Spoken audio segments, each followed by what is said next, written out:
Good morning students. Today we will start chapter 9, reproduction in animals. So firstly we will understand what is reproduction. What is reproduction? Reproduction means giving the birth to an individual is called reproduction. Reproduction का मतलब क्या है कि कोई भी new individual जो होता है वो जब रिप्रोड्यूस होता है अपने पेरेंट्स के द्वारा प्रोड्यूस किया जाता है, तो इसी को हम रिप्रोडक्शन कहते हैं। अब कई बार ये रिप्रोडक्शन में एक पेरेंट्स की रिक्वायरमेंट होती है और कई बार रिप्रोडक्शन में एक से ज़्यादा पेरेंट्स की रिक्वायर्ड होती है, मतलब दो पेरेंट्स की रिक्वायर। क्लियर है? जब एक पेरेंट्स की रिक्वायर होगी तो रिप्रोडक्शन जो होगा वो रिप्रोडक्शन जो कहलाएगा वो क्या कहलाएगा? एसेक्सुअल। और जब दो पेरेंट्स की रिक्वायरमेंट होगी तो इसको हम क्या कहेंगे? Sexual reproduction. इसका मतलब ये हुआ रिप्रोडक्शन को दो पार्टों में डिवाइड किया गया है, एक सेक्सुअल रिप्रोडक्शन में और एक एसेक्सुअल रिप्रोडक्शन। एसेक्सुअल रिप्रोडक्शन में केवल एक पेरेंट्स की रिक्वायरमेंट होती है और सेक्सुअल रिप्रोडक्शन में दो पेरेंट्स की रिक्वायरमेंट होती है।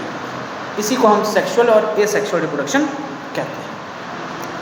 सेक्सुअल रिप्रोडक्शन इन एनिमल्स में सबसे पहले हम देखते हैं कि कैसे रिप्रोडक्शन होता है। तो अगर हम सेक्सुअल रिप्रोडक्शन में हम देखें कि रिप्रोडक्शन इन एनिमल्स कैसे होता है, तो most animal reproduce by sexual reproduction. ज़्यादातर एनिमल जो हैं वो सेक्सुअल रिप्रोडक्शन होता है, लेकिन प्लांट जो होते हैं वो एसेक्सुअल और सेक्सुअल दोनों तरीके से ज़्यादा कर सकते हैं, लेकिन जो एनिमल्स होते हैं वो ज़्यादातर सेक्सुअल रिप्रोडक्शन से ही रिप्रोड्यूस न्यू इंडिविजुअल्स को प्रोड्यूस करते हैं। They have different reproductive organs, और इसकी बेसिस पे जो रिप्रोडक्टिव ऑर्गन्स होते हैं मेल और फीमेल के वो अलग अलग होते हैं। The adult mail reproduce male gametes called sperms. जो एडल्ट मेल गैमेट्स होता है उसको स्पर्म्स कहते हैं, और एडल्ट फीमेल रिप्रोड्यूस जो फीमेल गैमेट्स करती हैं उसको ओवा कहते हैं। ओवा को एक्स भी कहते हैं। The process of production of gametes is called गैमेटोजीनियस।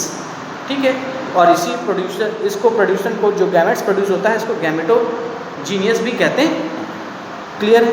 अब आता है फर्टिलाइजेशन। जब स्पर्म और ओवा आपस में मिलते हैं तो फर्टिलाइजेशन जो होता है, जो फर्टिलाइजेशन है वो स्टार्ट होता है, यानी कि the fusion of male gametes to female gametes to form a zygote during sexual reproduction is called fertilisation. जब मेल गैमेट्स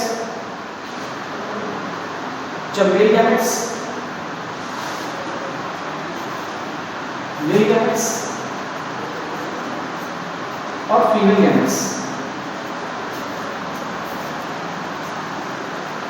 मिलते हैं तो क्या बनाते हैं?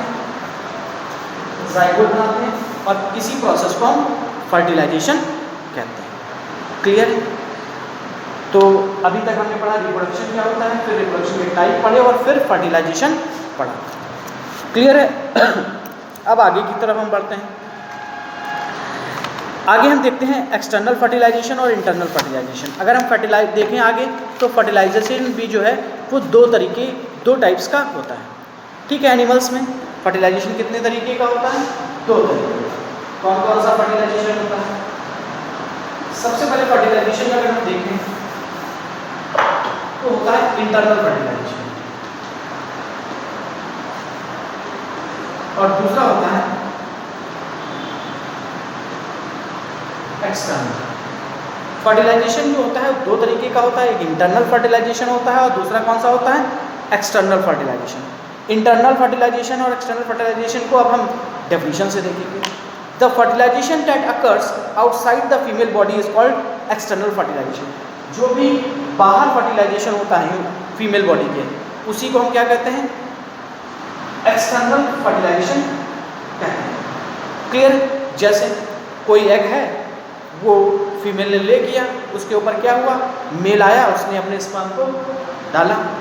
ठीक है, और जैसे ही स्पर्म को डालेगा कुछ समय बाद जो होगा वो फर्टिलाइजेशन स्टार्ट हो जाएगा और न्यू वंस उस एग से बाहर आ जाएगा। इसको हम क्या कहते हैं? एक्सटर्नल फर्टिलाइजेशन कहते हैं। अगर इसका एक एग्जाम्पल देखें तो frogs and toads and fishes external fertilisation take place during spring and rainy season. ज़्यादातर जो फ्रॉग्स होता है और जो फिशेज होती हैं वो उनका जो फर्टिलाइजेशन होता है वो बारिश के मौसम में होता है। Slow flowing streams the female lay 100 of delicate eggs. और जब जहाँ पे हल्का धीमा पानी बह रहा होता है स्प्रिंग्स में, रेनी सीजन्स में, यहाँ पे जो फ्रॉग्स होते हैं और फिशेज जो होते हैं वो 100 से ज़्यादा एग्स जो होते हैं वो ले करते हैं। A layer of jelly holds the eggs together and provides protection to the fishes. और इसमें एक तरीके का जेली टाइप का सब्सटेंस जो होता है एग्स में लगा रहता है जो एग्स को प्रोटेक्ट करने में मदद करता है। As the eggs are laid the male release a large number of sperms.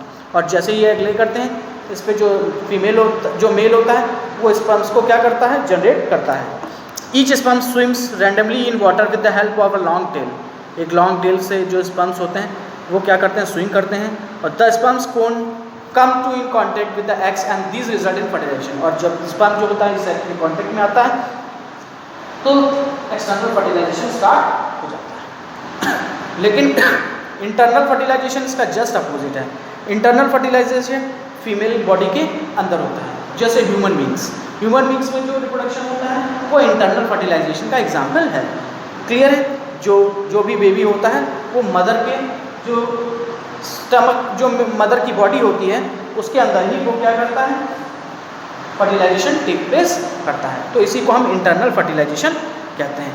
ऐसे ही बहुत सारे एनिमल्स हैं, काऊ का एग्जाम्पल ले लें तो उसमें भी इंटरनल फर्टिलाइजेशन होता है। यानी कि कुल मिला के हम ये कह लें कि जितने भी बेबी को बर्थ देते हैं वो सारे जो होते हैं इंटरनल फर्टिलाइजेशन के एग्जाम्पल होते हैं। लेकिन जो एग को ले करते हैं उसके बाद उसमें से बेबी जन्म लेता है, बर्थ लेता है, तो उसको हम एक्सटर्नल फर्टिलाइजेशन कहते हैं। क्लियर है? तो हमने फर्टिलाइजेशन देखा पहले, जब फीमेल और मेल एग स्पर्म और एग ओवा आपस में मिलते हैं तो उसको फर्टिलाइजेशन कहते हैं। फर्टिलाइजेशन दो तरीके का होता है, इंटरनल फर्टिलाइजेशन और एक्सटर्नल फर्टिलाइजेशन। इंटरनल फर्टिलाइजेशन जो अंदर होता है फीमेल की बॉडी के अंदर उसको इंटरनल फर्टिलाइजेशन कहते हैं, और जो फीमेल होती है उनकी बॉडी के बाहर फर्टिलाइजेशन होता है उसको हम एक्सटर्नल फर्टिलाइजेशन कहते हैं। अब इसके बाद आता है viviparous and oviparous animal. Viviparous और ओविपोरस एनिमल्स कौन से होते हैं? विविपेरस और ओविपोरस एनिमल्स पहले हम देखते हैं। विविपेरस एनिमल्स कौन से होते हैं?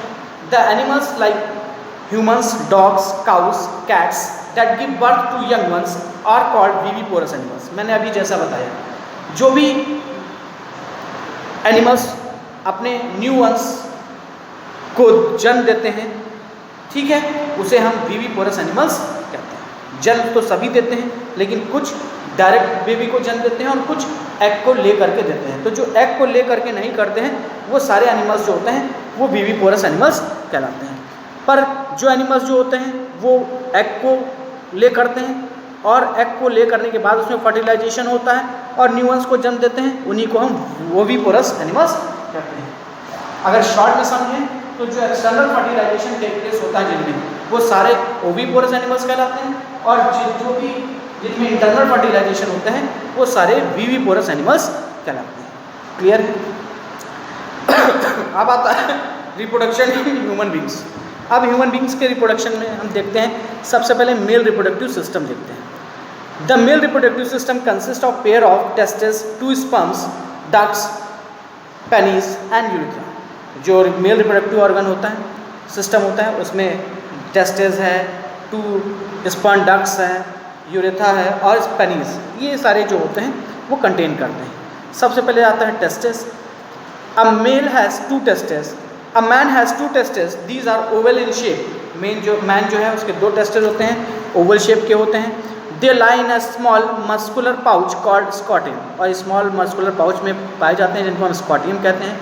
Outside the abdominal cavity, scrotum acts as a thermoregulator and keeps the temperature of the body about 1 to 3 degrees Celsius lower than the body temperature that is necessary for the production।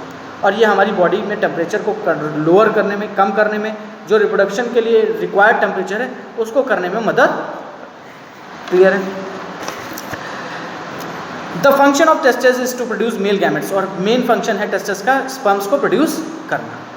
The male sex hormones called testosterones, जो male sex hormones होता है उसको testosterones कहते हैं। The formation of sperms start testis at the age of 14 to 15 years. Sperm जो है 14 to 15 years में male reproductive organs में जनरेट होना चालू हो जाता है। The testes of healthy and male reproductive age 2 million sperms every day, और 2 मिलियन स्पर्म्स जो है एवरी डे रिप्रोड्यूस होते हैं।